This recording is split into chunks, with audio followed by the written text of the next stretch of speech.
Здравствуйте, дорогие наши земляки и вообще все среднеазийцы, из Средней Азии наши все зрители и слушатели. Сегодня мы проводим программу перед посольством Казахстана в Париже проводится пикет или, скажем так, мирный митинг с участием многих среднеазиатцев в поддержку проведения референдума в Казахстане. Референдум посвящен принятию новой конституции, насколько я знаю, если не ошибаюсь. Давайте тогда коротко об этом пусть расскажет сначала Жанна Бота. Жанна, вам слово. Добрый день, друзья! У нас сегодня в Казахстане проводят референдум. Я должна сказать, что этот референдум такая форма общественного договора нашей власти с народом. После того, как они в январе расправились с мирным восстанием, расстреляли людей, они пообещали, что после этого будут проведены демократические реформы. Но на самом деле никакой демократии, никаких реформ нет. Более того, цинично и очень лживо, как Жомарт Токаев игнорирует полностью события января, смерти людей, а у нас погибло только по официальным данным 238 человек. Но эта цифра не точная, потому что эту реальные смерти занижают. И мы считаем, наши активисты, наши гражданское общество считают, что более 1000 человек погибших. Мы исходим из того, что в первые дни января на российских СМИ публиковали количество раненых 4600 человек. Это только в первые дни в Казахстане прозвучали такие страшные цифры. И, соответственно, у нас на сегодняшний день более 2000 преследуемых, 600 человек сидят политзаключенных в тюрьмах, 164 заявления о пытках, из которых 13 заявлений поступило от детей, 11 заявлений поступило от женщин. Людей жестоко пытают в тюрьмах, их обливают кипятком, им загоняют иголки под ногти. Их пытают утюгами, как в 90-х годах, что немыслимо. На самом деле это преступление высшей пробы. Поэтому мы сегодня вышли на этот протест, потому что пытаясь показать, что делаются реформы, на самом деле Токаев только усилил свою власть, узурпировал все полномочия и полностью игнорирует все преступления, которые он совершил, а именно ввод войск ОДКБ, присвоение полномочий главы Совета Безопасности в обход Конституции. Ну и бесконечная ложь, которую нам транслировали о том, что в Казахстане 20 000 террористов, захвачены самолеты и так далее. Вот на этой лжи была построена концепция ввода войск ОДКБ, которые расстреляли мирных граждан в нашей стране. И роль ОДКБ точно так же скрывают. Мы точно знаем, что в наших граждан стреляли российские десантники. Ну вот, Жанна, у меня к вам вопрос вот такой. Это, наверное, любой журналист или писатель из Средней Азии мог бы задать вот такой же вопрос. Многие годы, это, наверное, вот, начиная с 1986 года, вот казахстанского знаменитого такого восстания, да, в защиту чести и достоинства казахского народа, вот было студенческое такое восстание. Начиная с этого времени Казахстан в наших глазах стал каким-то, скажем так, передовым отрядом, что ли, среди наших тюркоязычных народов и вообще среднеазиатских народов. И вот это, скажем так, престижное такое положение казахстанской молодежи, и в том числе, не без этого, конечно, и казахстанского руководства сохранялось очень долго. То есть мы видели в лице Назарбаева такого более прогрессивного человека по сравнению с нашими там вот туркменскими диктаторами или там узбекскими или таджикскими. Вот что случилось, где, когда произошел вот этот надлом администрации Назарбаева или лично самого Назарбаева? Что случилось? Почему вот Казахстан и в том числе и руководство Назарбаев лично потеряли вот эту набранную высоту? Почему они оказались в одном ряду с такими одиозными диктаторами, как Туркменбаши Ниязов и там Каримов и так далее? Что случилось с вами? Я считаю, что это 30 лет безнаказанности, 30 лет узурпации власти одним человеком, когда один и тот же человек, несменяемая власть, она всегда приводит вот к таким последствиям. К сожалению, для того, чтобы удерживать несменяемую власть, человек должен все время закручивать гайки. Человек должен все время опираться на пропагандистский ресурс, на репрессии. И именно поэтому у нас ухудшение вот этого всего происходит. Права человека тотально нарушаются, тотально. У нас с каждым годом все больше и больше репрессивный аппарат усиливает свои полномочия. Да? Любой закон, который принимают сегодня наши депутаты, он антинародный. Любой закон, который они вот сегодня, законов антинародных принято десятки. Вот, например, в нынешних поправках, да, их называют демократическими, но из 56 поправок нет ни одной о правах человека, ни одной, просто ни одной. Поэтому это все, конечно, вот и приводит к тому, что теряется, как вы говорите, планка, и власть, которая существует исключительно за деньги, она не может по-другому, она будет деградировать, общество будет деградировать, потому что у нас очень трудный доступ к образованию, у нас нет свободы СМИ. Это все приводит к тому, что деградирует вместе и власть, и общество. И сегодня, по сути, Казахстан некому защищать, потому что политическое поле полностью зачищено. У нас не осталось политиков, у нас не осталось ни одной партии политической, которая могла бы там выступить каким-то образом. У нас сегодня добрались до домохозяек, добрались до обычных блогеров, до обычных активистов, зачистили все абсолютно.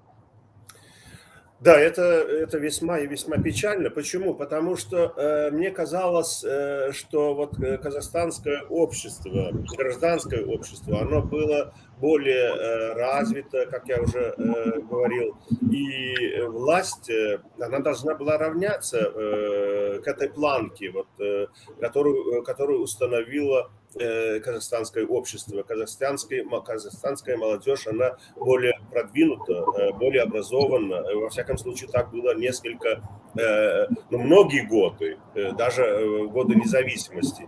И вдруг, видимо, вот это вот желание обогатеть за счет народа, видимо, взяло вверх, и Назарбаев, его окружение, его клан не увидел ничего другого, никакого другого, так сказать, более манящего для своего народа, чем вот самим разбогатеть и вот вести такую вот королевскую жизнь и просто представлять казахстанский народ в хорошем свете. Но на самом деле происходило где-то внизу вот эта вот потеря, безвозвратная потеря набранной высоты. И как теперь быть? Вот это же действительно большое противоречие. Власть хочет загнать казахстанское гражданское общество в какое-то унизительное положение, и чтобы казахи, так же как и туркмены, узбеки, таджики, смирились, что у них нет никаких прав, что они должны сидеть тихо и слушать, что им говорят, и быть довольным только если у них есть кусок хлеба. Разве казахстанское общество согласится с таким положением дела? Я не думаю, что согласится, несмотря на то, что у нас нет лидеров сегодня честных лидеров, которые могли бы повести за собой, да, в основном вся наша оппозиция назначенная сверху, номенклатурная, но само гражданское общество, оно уже у нас имеет большой опыт, и судя по январским событиям, я понимаю, что в любой момент вспыхнет, и это общество умеет самоорганизовываться, да, их еще мало, но они будут сопротивляться. Так просто ничего не закончится. Сейчас накал большой очень в обществе, и то, что происходит в Казахстане, оно будет иметь всплеск. Да. И в данном случае я считаю, что то, что мы объединились, вот туркмены, казахи, узбеки, таджики, и киргизы, и все по желанию, так сказать, по возможности и другие вот бывшие советские республики, да, которые стремятся к демократическому обществу. Это очень важно, что мы вот начинаем сейчас объединяться, и это, возможно, нам даст второе дыхание, шанс, да, чтобы вместе освободиться от вот этой вот ситуации, когда в одиночку нам не удается почти ничего. Вот в то же время мне хотелось бы напомнить всем нам, что наши лидеры-то, наши диктаторы, они давно объединились, они друг друга поддерживают, они охраняют друг друга, они выдают друг другу противников своих режимов. И в данном случае, что вот сегодня в Париже вместе рядом с вами находятся туркмены, может быть, еще какие-то представители из Средней Азии, это знаменательное событие. Я считаю, что это очень важно. И поэтому, может быть, мы послушаем Мурада Курбанова, нашего народного президента, который был избран в этом году на альтернативных электронных выборах президентом Туркменистана. Фактически он является настоящим президентом, а в Ашхабаде сидит кукольный президент, которого просто назначили. Что может рассказать сейчас Мурад Курбанов нашим туркменам, туркменским правозащитникам, политикам, политологам и туркменскому народу о том, что вы проводите здесь, в Париже? Мурад, вам слово. Я расслышал вопрос. Будьте добры, повторите. Я хотел бы попросить вас, вот как вы, как лидер туркменской оппозиции и народный президент, что вы можете рассказать о том, что происходит сейчас вот в Казахстане? Ну, в Казахстане сейчас идет передача от одного клана к второму клану управления государством, то есть власти. Как всегда, в Казахстане правил один человек, сейчас теперь будет править второй человек. И это идет переходный период. И новая власть в лице Токаева усиливается. Кто за Токаевым стоит? Почему Токаев усиливается? Это второй вопрос. Но Токаев все делает, чтобы усилить свою власть, изменить конституцию, также вести тот же путь, политический путь, который Назарбаев вел. Это культ личности, это усиленная президентская республика. То есть мы устали от усиленных президентских республик. Все думают, что если президент не будет, страна не будет управляться. Они не управляют страной, они ее грабят. Поэтому страной должен управлять народ. С народа должны выйти руководители, которые за свою страну будут бороться, выполнять свои обязанности и защищать свою родину, идти вперед. Только такая страна может быть сильная. Эти страны, вот Восточная Европа, европейские страны. А искать одного руководителя, который возьмет всю страну в руку и обеспечит всем все богатства или все блага, это невозможно. В этом мире, вот сегодня, это уже невозможно. Мы не в 50-х годах, не в 60-х годах.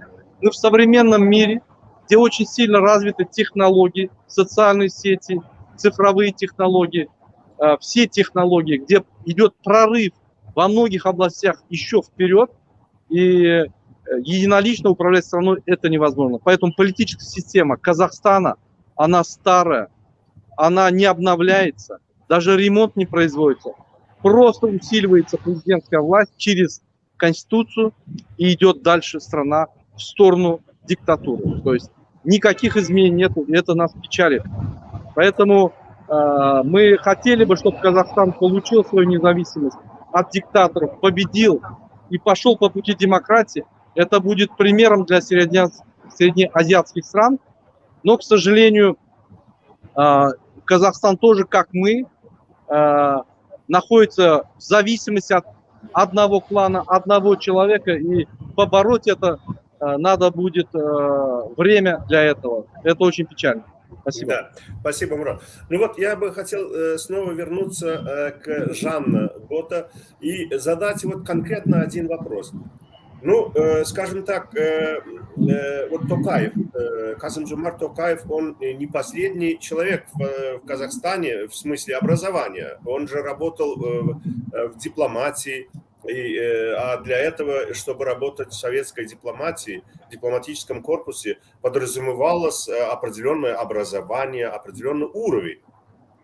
Неужели такие люди сейчас вот закручивая гайки, и как вы сейчас отметили, там проводя вот этот вот, скажем так, вот этот референдум по случаю там принятия новой конституции, где вы сказали 56 поправок, да? 56 поправок, из них нет ни одной поправки, которая бы усилила гражданское общество в Казахстане, и права человека, и политические права, просто гражданские права. Вот на что они рассчитывают, вот, проводя вот такие референдумы и закручивая еще больше вот это уже закрученные до отказа гайки? Ну, я хочу сказать, что референдум Токаев проводит сознательно. Сейчас он руками народа легитимизирует свою узурпацию власти, да, своей. Он руками народа, в чем циничность этого референдума? В том, что он абсолютно лживый. Почему люди на него идут? Потому что они хотят избавиться от старого диктатора. Да, действительно, культ Назарбаева стал таким страшным в народе. И сегодня все хотят избавиться от культа Назарбаева. И они считают, ну, то есть это такая ловушка для людей. Хотя Назарбаев и без того не зложен, у него забрали абсолютно все полномочия, практически все привилегии забрали у него. Единственное, что ему оставили, это неприкосновенность. И Токаев эту неприкосновенность сохранил для себя в том числе, потому что она будет распространяться и на него. А по сути устранили Назарбаева и весь его клан, и именно, то есть через эту конституцию устранили возможность клану Назарбаева вернуться во власть, самому Назарбаеву и его родственникам. И именно на это люди как бы, ну, попались на такой крючок. И вот сейчас он руками народа узурпирует свою власть, усиливает президентскую вертикаль. И это, конечно, цинизм. А на что они рассчитывают, да? Они рассчитывают и дальше погружать народ в бедность, пропаганду, оболванивание и вот в эти жесткие ежовые рукавицы. Другого выхода сохранить власть у них нет. Сегодня у любого диктатора только одна задача – сохранить свою власть. Они этим заняты. И поскольку власть уже очень долго, более 30 лет сосредоточена в руках диктатуры, естественно, им приходится все больше жесткость применять к народу. И мы движемся все в сторону Северной Кореи, да, и у нас будут такие законы, которые будут нам ограничивать абсолютно все, даже человеческие мыслимые и немыслимые права и понятия. То есть вот это вот. Да, спасибо, Жанна. Вот вы очень правильно отметили, что люди в Казахстане сейчас, возможно, попали в ловушку.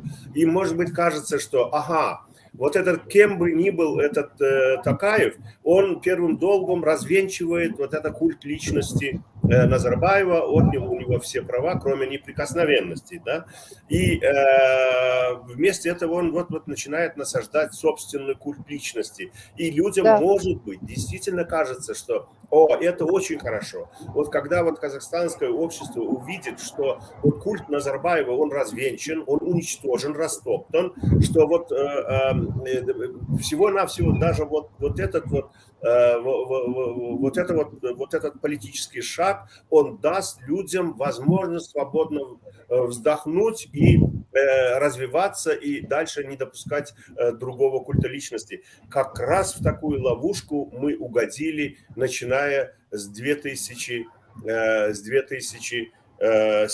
года. Почему? Потому что когда вот Бердымухамедов начал развенчивать культ личности Ниязова Туркменбаши, так называемого, да, многим казалось, что этого будет достаточно, чтобы туркмены в конце концов освободились от этого отвратительного, скажем так, отвратительного культа личности Ниязова и дальше вот не допускать следующий культ личности. Но на самом деле это была очень коварная ловушка.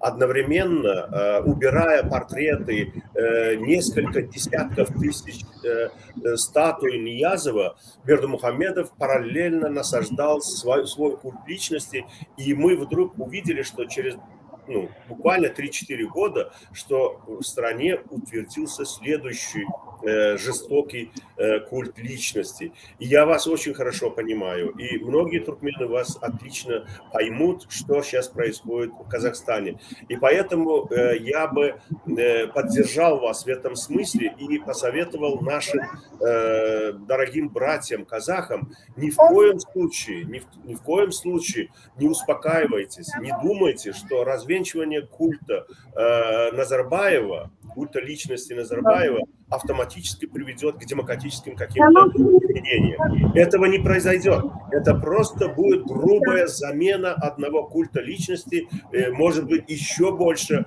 безграмотным культом личности. И поэтому только совместная борьба за демократию, за права человека, за демократическое завоевание, какие бы они ни были, сейчас утвердить свои какие-то, какую-то планку, да, нельзя опускаться до уровня туркмен или там узбекистанского общества или таджикского общества. Вот Кыргызстан и Казахстан в наших глазах по-прежнему чуть-чуть, отличается от нашего состояния как Добчинский от Бобчинского, да.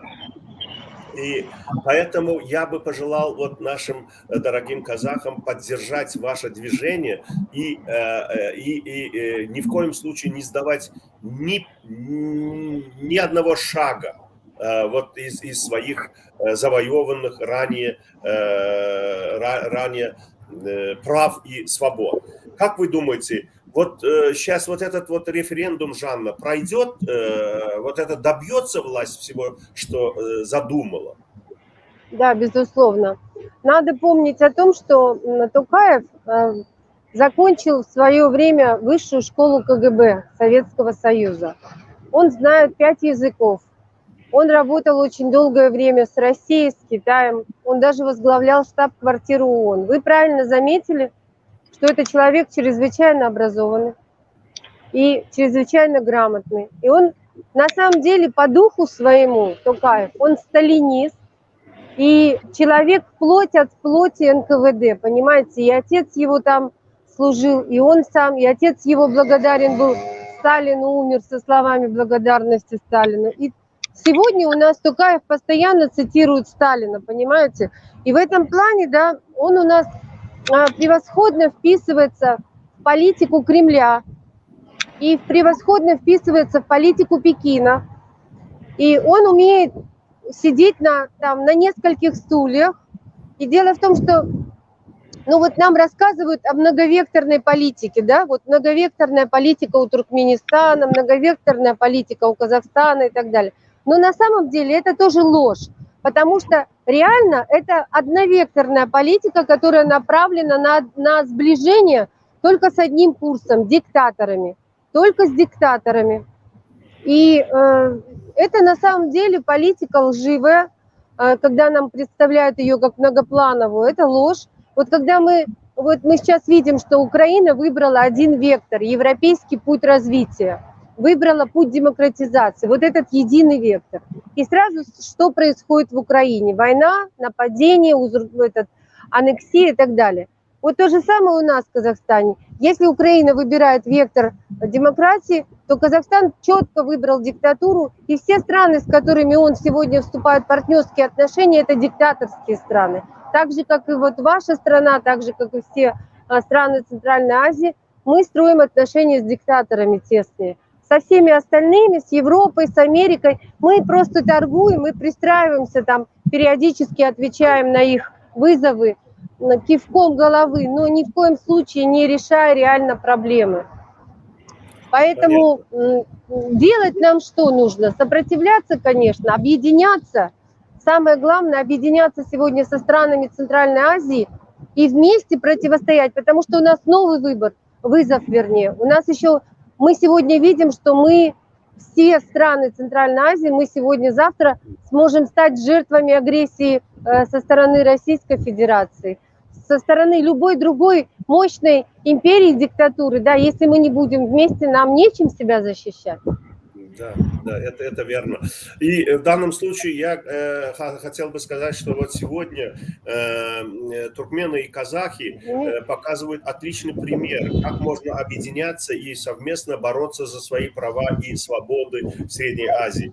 Вот наши голоса, да, отдельный голос туркмен, отдельный голос казахов, узбеков, киргизов и таджиков, может быть, не слышно там в мировом масштабе. А когда мы будем выступать как целостный регион за свои права, я думаю, что нас обязательно услышат. В этом смысле я бы хотел задать снова вопрос Мураду. Мурад, вот какие выводы мы должны сделать из сегодняшнего состояния Казахстана, когда так беспардонно отнимаются последние права у гражданского общества, у людей, просто совершенно самые такие обычные права гражданские. Какой вывод мы должны делать, туркмены? Что мы должны делать, чтобы избежать наихудшее у себя в стране? Ну, мы по диктатуре в каких-то вопросах очень сильно опережаем Казахстан. То есть диктаторы, точнее Бердымухамедов, у нас забрали права максимально, то есть гораздо больше, чем у казахстанцев. Поэтому Казахстан идет за нами. Но в каких-то вопросах Казахстан обгоняет нас. Например, столица Казахстана Нур-Султан. У нас не было столицы Туркменистана Гурбангулы или же Сапар-Мурат, или же не было Туркменбаши. Какой-то там на окраине город был, но вот видите, поэтому это все идет в одно русло. И Туркменистан делает протоптанную дорогу, и в Туркменистане экспериментально используются методы, карательные репрессии. Даже туда приезжают люди, учатся сейчас. Если раньше на Туркменистан обращали внимание, и азиатские страны говорили, что смотрите, если не будете как бы защищать свои права, будет как в Туркменистане, то теперь это никто не говорит. В Казахстане уничтожена оппозиция. В Узбекистане преследуется оппозиция. Мы, как Средняя Азия, идем сильно в сторону усиленно диктатуры. Туркменистан возглавляет этот марш. Поэтому для туркменистанцев не надо не смотреть ни на Казахстан, ни на кого. Нам надо бороться за свои права. Нам никто не поможет. Надо вставать. Казахстан, если потребуется помощь от нас, мы всегда ее дадим казахстанскому народу. Если мы попросим казахстанский народ, мы надеемся, что они нам дадут. Но проблема внутри страны мы должны решать сами, туркменистанцы. Поэтому, так как мы идем очень впереди всех Центральной Азии, республик Центральной Азии, в марше диктатуры, поэтому мы должны первые встать и первые это все остановить. Показать пример всем остальным. Да, никто не придет и просто не освободить ни казахов, ни туркмен. Это дело, да, как говорится, самих утопающих, да, вот спастись. Но тем не менее, я думаю, что наша совместная борьба, она даст больше шансов нам на победу. И поэтому вот сегодняшний совместный пикет, такая совместная демонстрация сил казахских и туркменских правозащитников и политиков, Я думаю, это очень, очень хороший пример. И хотел бы призвать, пользуясь моментом, наших всех соседей присоединиться, вот наших правозащитников, политологов и борцов за демократию, демократические права своих народов, узбеков, казахов, таджиков и киргизов, всех именно в наши ряды. Только совместно мы, как я уже сказал, можем добиться ощутимых каких-то результатов. И география вот этой борьбы, объединения не может ограничиться только Средней Азией. То есть у постсоветских стран в основном идентичные такие проблемы, очень похожие. И поэтому нам тоже нужно бороться, чтобы наши ряды росли новыми странами. Белорусы, там прибалты могут нам помочь, как уже передовые страны, и которые уже достигли очень многого. Да? Но пока остаются очаги диктатуры, как Россия, Казахстан, Туркменистан, Узбекистан, ни одна из постсоветских стран, к сожалению, не может себя почувствовать совершенно уже свободной и совершенно неуязвимой. Уязвимость этой ситуации доказала и агрессия России против Украины. Поэтому я бы призвал всех постсоветских наших активистов, демократов и борцов за права человека, за демократические реформы в своих странах объединить усилия. Значит, если у вас есть что добавить, пожалуйста, вы можете получить пару минут, и на этом можем мы завершить сегодняшнюю нашу передачу. Я бы хотела поблагодарить, конечно, своих туркменских друзей, соратников, за то, что мы сегодня действительно сделали это большое дело, вместе выступили против диктатуры, показали, что мы видим, реагируем на этот референдум, понимаем, в чем суть, ложь этого действия, преступная ложь.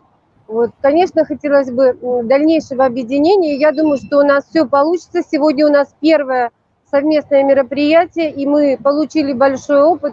И я считаю, что у нас есть возможность сделать его более тесным, там с другими странами объединиться и регулярно здесь организовывать такие акции. Спасибо вам большое. Спасибо вам. Мурат, слово за вами. Да, я тоже хотел добавить. Как вы видите, уважаемые туркменистанцы, уважаемые казахстанцы, узбекистанцы, таджикистанцы, киргизстанцы,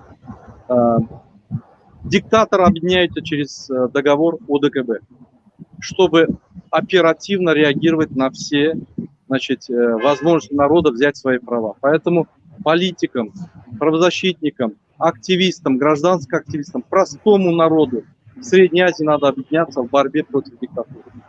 Потому что это такое зло, которое невозможно решить одному человеку, 10, иногда одному народу. Поэтому мы должны объединяться. И я призываю всех объединиться.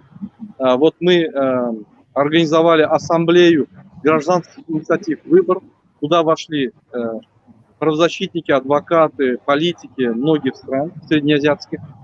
Я ночью, когда мы ехали, я разговаривал с узбекским оппозиционером, который в ОБСЕ всегда ездит. Он очень расстроился, он хотел выступить на вот этом мероприятии, хотел приехать, он не знал, мы просто не успели его, как говорится, позвать, потому что мы очень оперативно провели это мероприятие. Как правильно сказала Жанна, это первый опыт, мы набираем опыта, но мы будем регулярно делать эти протесты, манифестации, чтобы показывать всему миру, особенно европейскому сообществу, о том, что творится в Туркменистане, в Средней Азии. Все эти нарушения, все эти диктаторские системы, которые работают против своего народа, мы должны все подробно объяснять. Мы, к сожалению, находимся одни здесь, и мы должны быть голосом народа. Спасибо. Да. Но, дорогие наши русскоязычные зрители, слушатели и дорогие земляки, среднеазиатцы и все постсоветские наши зрители, вот мы сейчас провели живую передачу из Парижа. где выступили Жанна Бота и Мурат Курбанов, представители Казахстана и Туркменистана. Цель нашей сегодняшней передачи была поддержать казахское гражданское общество, казахских борцов за демократические реформы в Казахстане.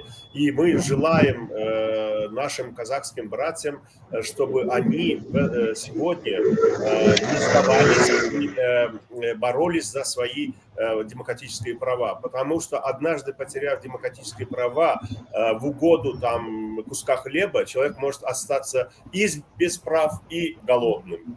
Так что только человек, который имеет какие-то права свои, может рассчитывать в конечном счете и на безбедное существование. Ну что ж, тогда будем надеяться, что казахское общество сегодня хоть как-то выразит свое отношение к такому беспардонному референдуму, который фактически рассчитан на дальнейшее закручивание гаек, что казахстанское общество этого не допустит. Но на этом тогда мы заканчиваем сегодняшнюю живую передачу, которая была организована совместно с Эркин Туркменистан ТВ Радио и казахскими активистами и туркменскими активистами из Франции и Европы. И передачи участвовали прямо с площадки. Вы стоите, как я вижу, перед казахстанским посольством, да, в Париже. И вот эту передачу нашу живую мы сегодня тогда завершаем на оптимистической ноте. Я, честно говоря, не верю, что какому-то Назарбаеву или Касым-Джомарт Токаеву посадить на колени казахское общество, казахов. Я неплохо знаю казахов, и это будет иллюзорная победа, если даже они сегодня смогут проголосовать вот этот результат референдума, еще что-то сделать. Но казахское общество снова и снова будет сбрасывать с себя цепи рабства. И на этом мы тогда заканчиваем нашу передачу. До наших следующих встреч в эфире, дорогие наши зрители и слушатели. До свидания. До свидания.